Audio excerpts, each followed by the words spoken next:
Fala, fera! Tudo bem com você? Nessa aula de hoje, nós vamos dar continuidade à aplicação das leis de Newton, só que agora nós vamos falar sobre força de atrito. A força de atrito, ela aparece sempre entre duas superfícies quando uma está em movimento em relação à outra ou quando existe uma tendência de movimento entre elas.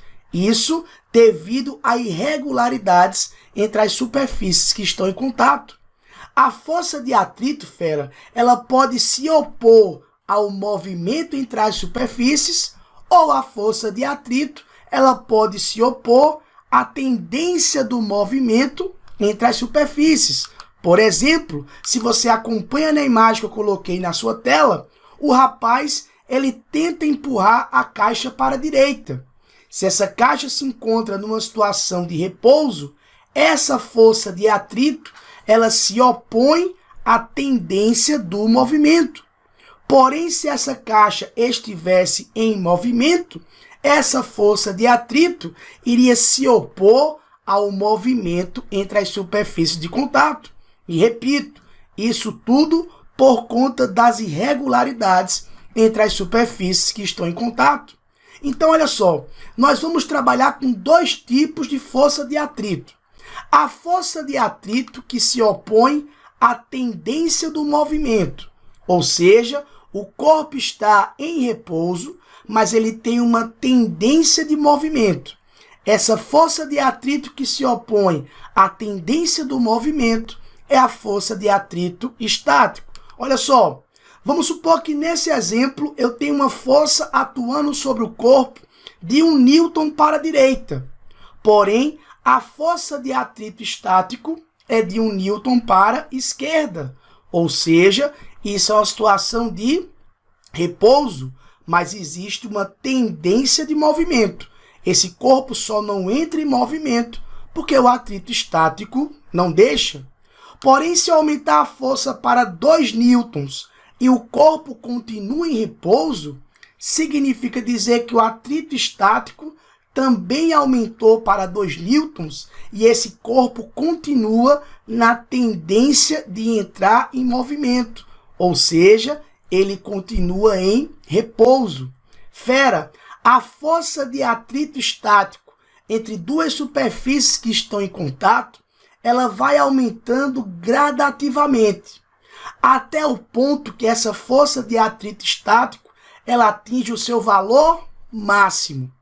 A partir daí, se você aplica uma força sobre um corpo maior que a força de atrito estático, esse atrito deixa de ser estático e ele passa a ser um atrito que nós chamamos de atrito dinâmico, pois o corpo ele vai entrar em movimento. Ou seja, sempre que você for calcular a força de atrito estático, a relação que você vai usar é essa que está na sua tela. A força de atrito estático é dada pelo produto do coeficiente de atrito estático, que é uma característica entre as superfícies que estão em contato, vezes a força normal, que é a força de compressão entre as superfícies. Mas quando você fizer uso dessa relação, o que você vai estar achando é a força de atrito estático máxima. Essa é a máxima força que eu garanto que o bloco ainda permanece em repouso. Por exemplo, se você volta para a nossa situação, eu tive duas forças de atrito estático. Uma força de atrito estático igual a 1 e uma força de atrito estático igual a 2. Vamos supor que na segunda situação, essa força de atrito estático igual a 2 newtons fosse a força de atrito estático máxima. Ou seja, esse corpo só permanece em repouso até uma força horizontal e para a direita de 2 newtons. Se eu aplicar uma força maior do que 2 newtons, esse corpo não fica mais em repouso e ele passa a entrar em movimento. Conclusão, a força de atrito estático ela vai aumentando até atingir o seu atrito estático máximo, o seu valor máximo. Quando essa situação acontece, você vai dizer que o corpo se encontra na iminência de movimento. Ou seja, qualquer força externa maior que a força de atrito estático máximo, esse corpo deixa de ficar em repouso e passa a estar em movimento. E aí, quando o corpo entra em movimento, o atrito passa a ser um atrito dinâmico, beleza? E a força de atrito dinâmico é dada pelo produto coeficiente de atrito dinâmico vezes a força normal, onde esse coeficiente de atrito dinâmico é uma característica entre as superfícies que estão em contato. E a força normal é uma força de compressão entre os corpos que estão em contato.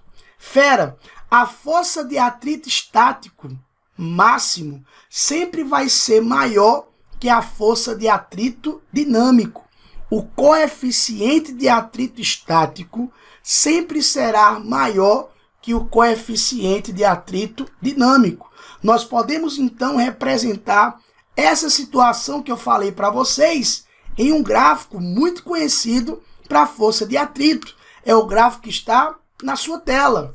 Então a força de atrito ela vai crescendo enquanto o corpo está em repouso. A força de atrito estático ela vai aumentando gradativamente até atingir o seu valor máximo. Do zero até a força de atrito estático máximo, você garante que o corpo está em repouso. Quando ele chega na força de atrito estático máximo, isso representa uma situação de iminência de movimento. Ou seja, se eu aplico uma força sobre o corpo maior que a força de atrito estático máximo, o corpo entra em movimento, o atrito vai sofrer uma queda e passa a ser o atrito dinâmico. Mas a partir do momento que o corpo está em movimento, a força de atrito dinâmico, ela permanece constante, beleza? Então a força de atrito estático, ela é contrária à tendência do movimento, ou seja, quando o corpo está em repouso, já a força de atrito dinâmico, ela é contrária ao movimento dos corpos, beleza? Então olha só, uma situação prática do nosso dia a dia, o fato de você conseguir caminhar, você deve isso à força de atrito estático. A tendência do seu pé ao empurrar o chão para trás é sofrer um deslizamento para trás. Mas devido ao atrito estático, o seu pé empurra o chão para trás e, por reação, o chão empurra o seu pé para frente. E isso vai fazer você entrar em movimento. Perceba que a força de atrito estático entre o pé e a superfície é contrária à tendência do movimento do seu pé.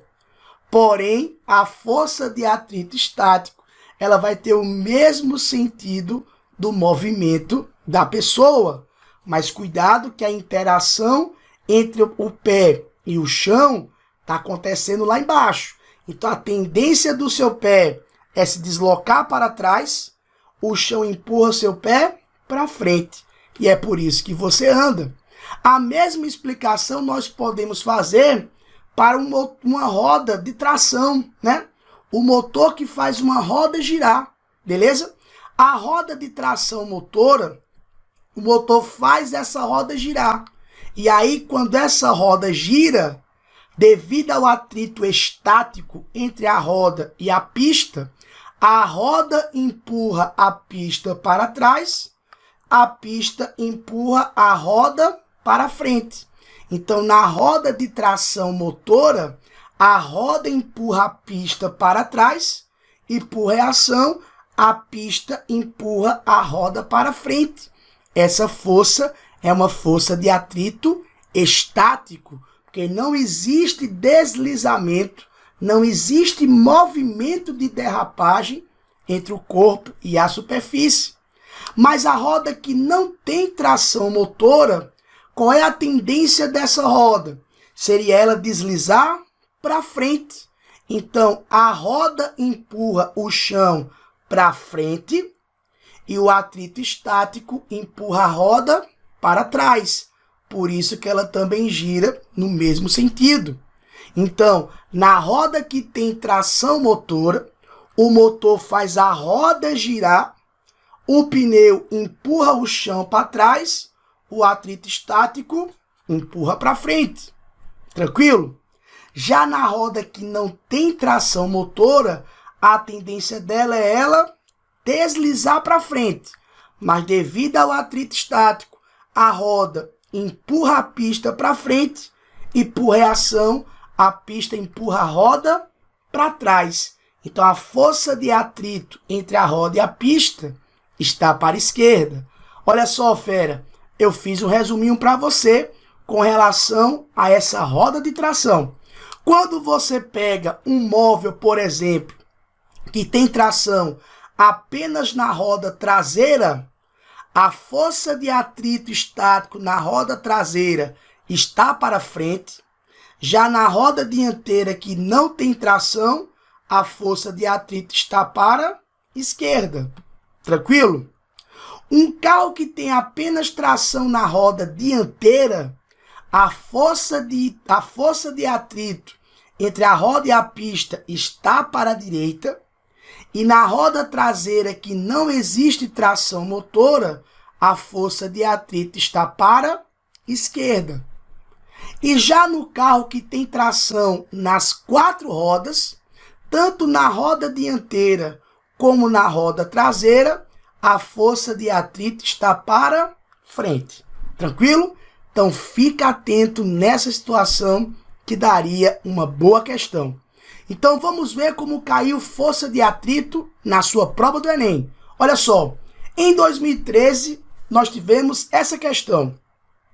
Uma pessoa necessita da força de atrito em seus pés para se deslocar sobre uma superfície.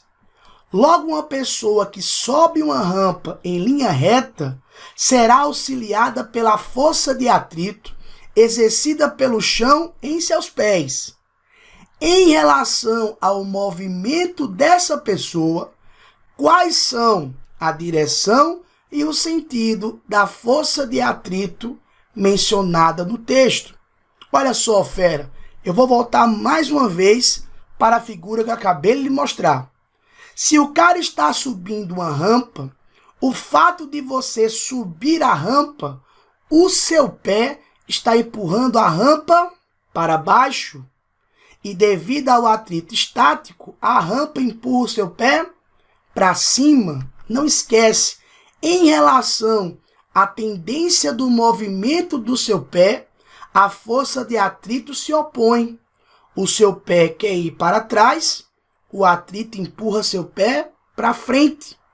Mas em relação ao movimento da pessoa, a força de atrito ela acaba coincidindo com a mesma direção e o mesmo sentido do movimento da pessoa.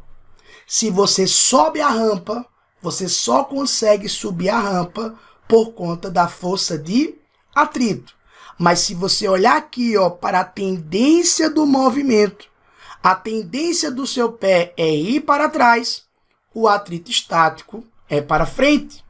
Mas em relação ao movimento da pessoa, a força de atrito coincide com o sentido do movimento da pessoa. Então, se você volta para a nossa questão, a força de atrito seria paralela ao plano e no mesmo sentido do movimento.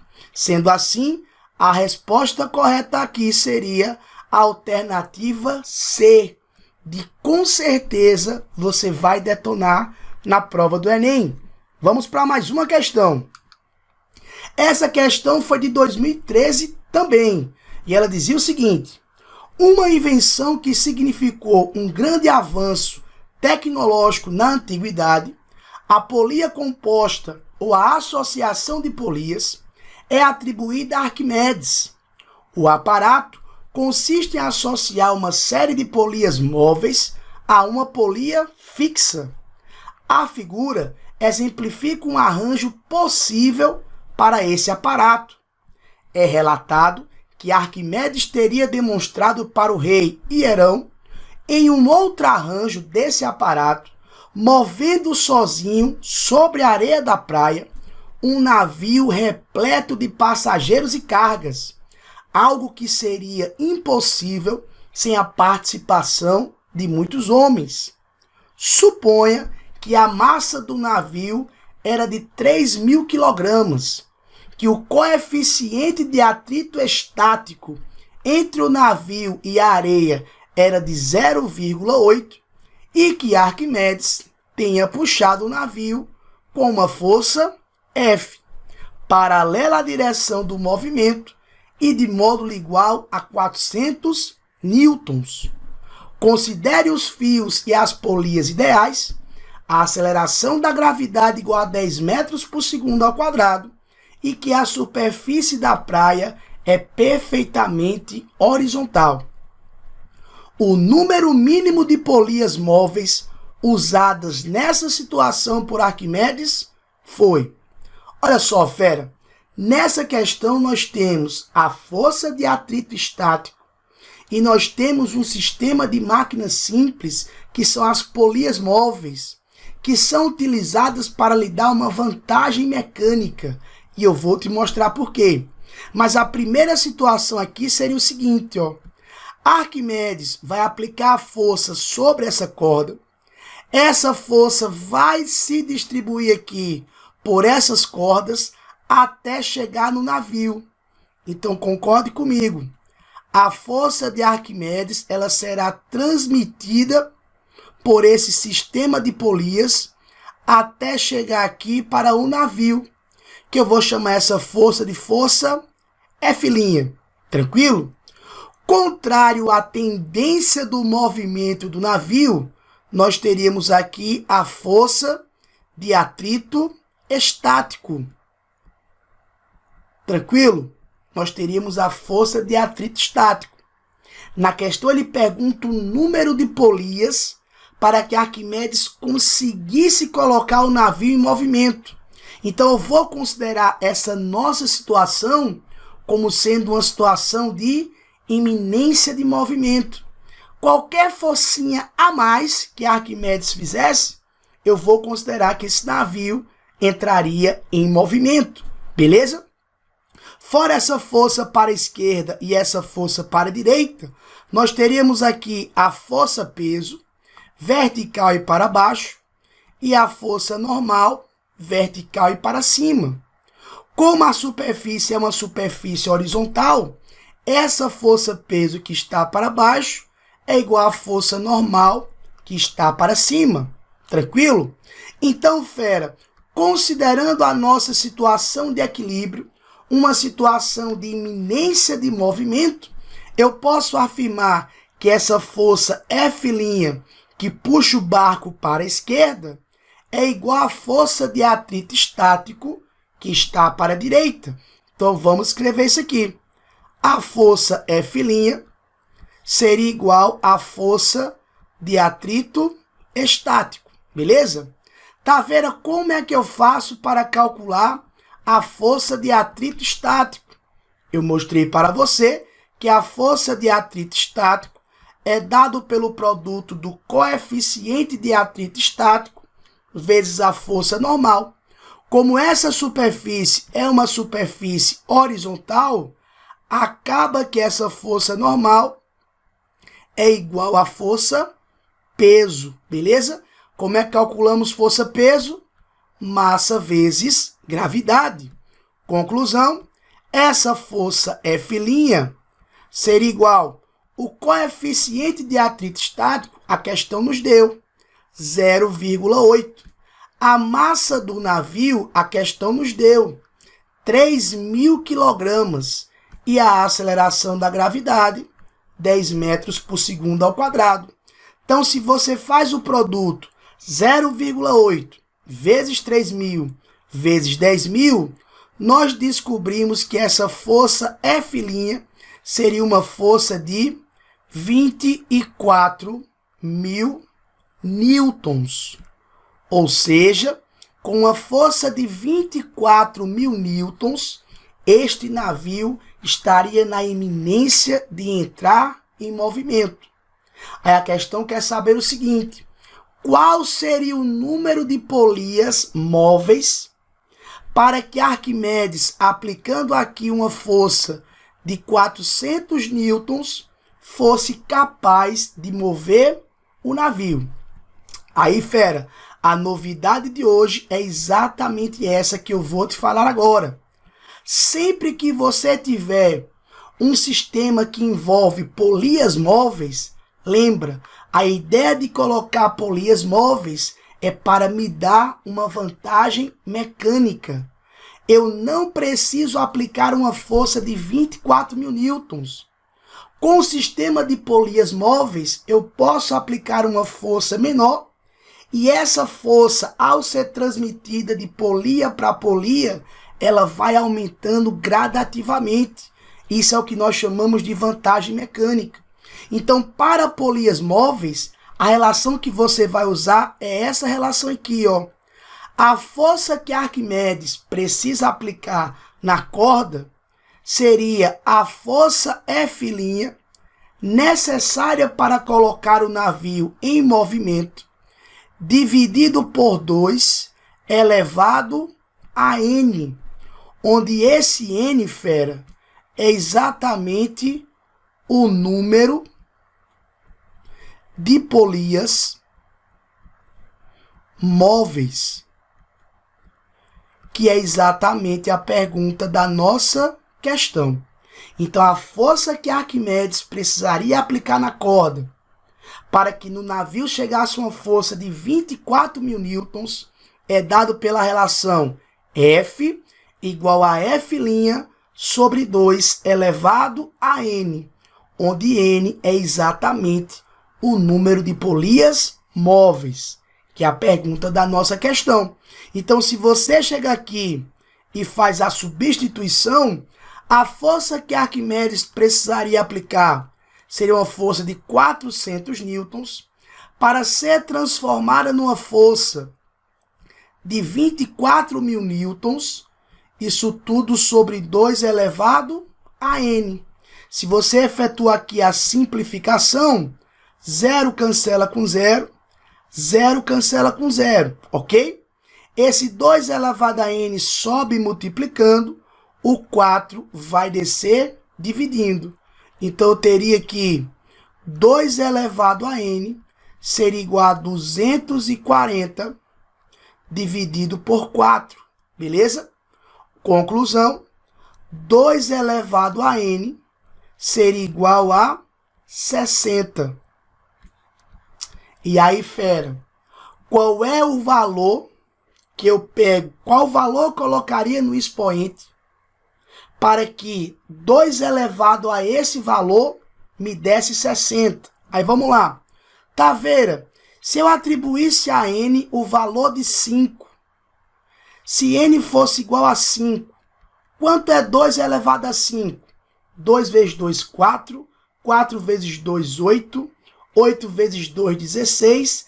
16 vezes 2, 32.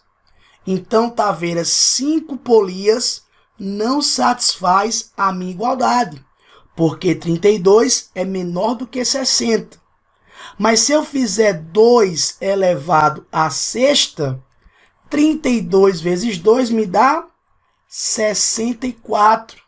Ou seja, o número mínimo de polias para que Arquimedes conseguisse colocar o barco em movimento seria um número de polias igual a 6. Com isso, eu garantiria que a força que chegaria no barco seria uma força maior que 24 newtons, 24.000 newtons. Então, o número mínimo de polias seria um número de polias móveis igual a 6. E se você retorna lá para a nossa questão, a alternativa correta aqui seria a alternativa B, de boa prova do Enem para você. Vale a pena você procurar mais questões que envolvam sistema com polias móveis. Então, nessa questão aí, alternativa B. Beleza? Vamos para mais uma questão. Essa questão foi de 2012. Uma questão muito bonita sobre freio ABS, que envolve atrito estático e atrito dinâmico. Vem comigo.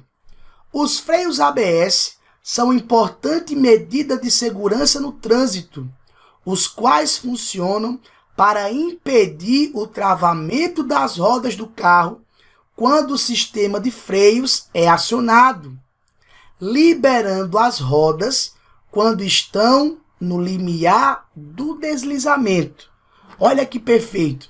Ele fala que o freio ABS impede o travamento das rodas, liberando as rodas quando elas estão no limiar do deslizamento. Galera, limiar do deslizamento é a iminência do movimento.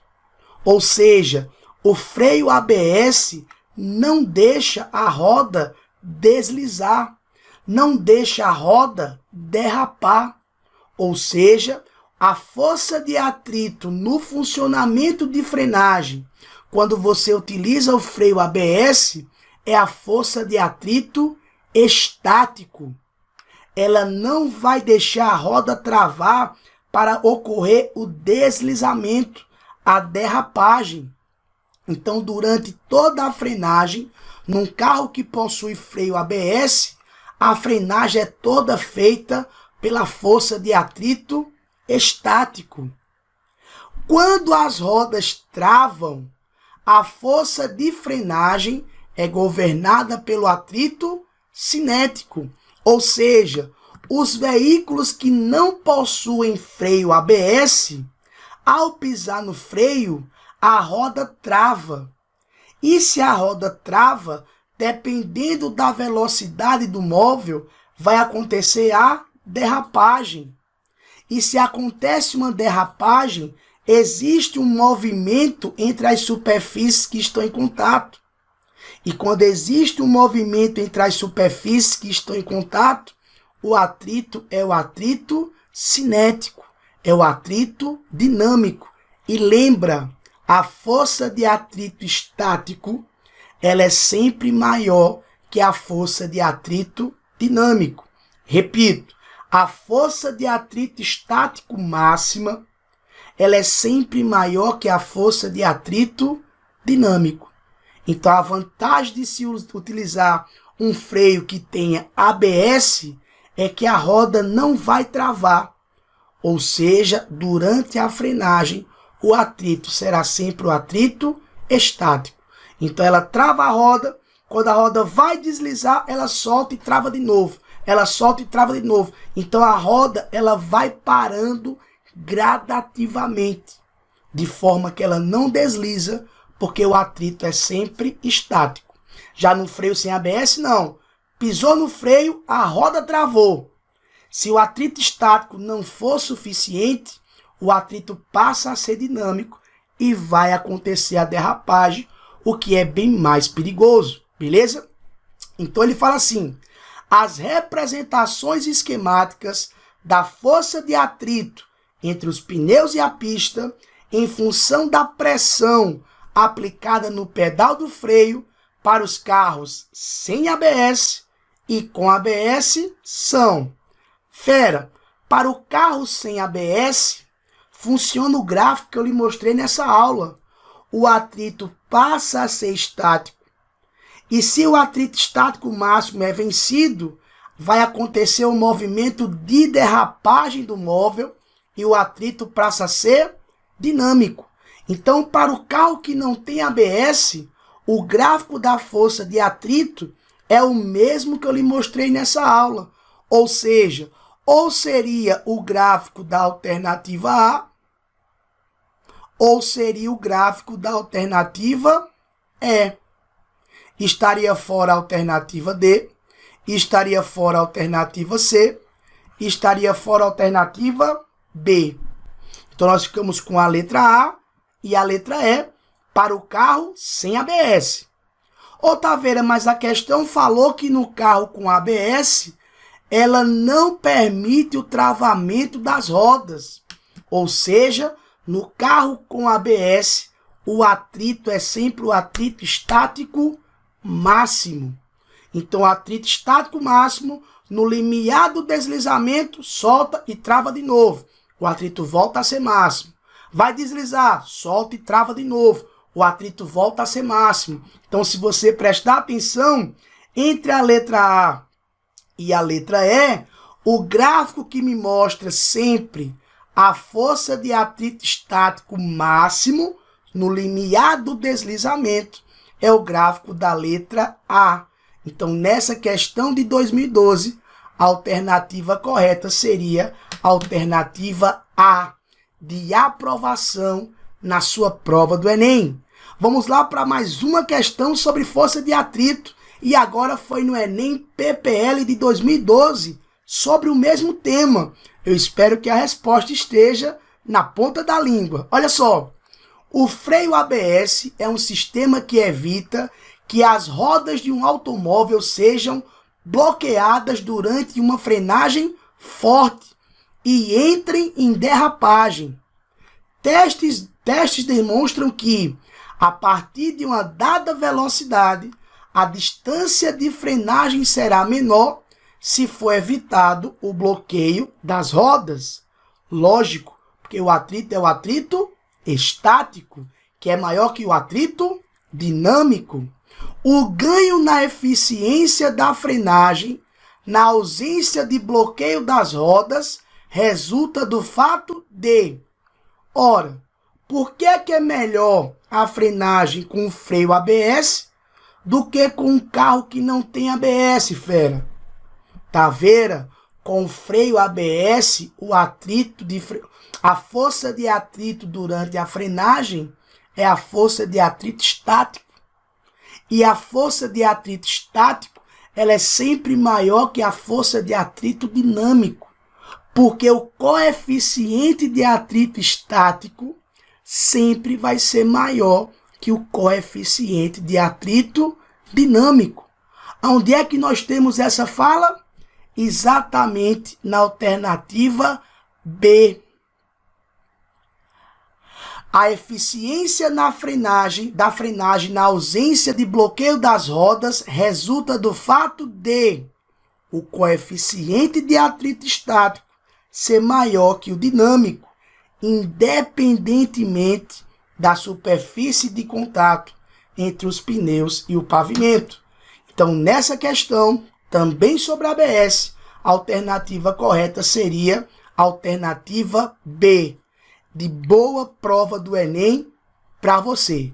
Galera, ficamos por aqui. Nos vemos na próxima aula. Foi um prazer te ajudar.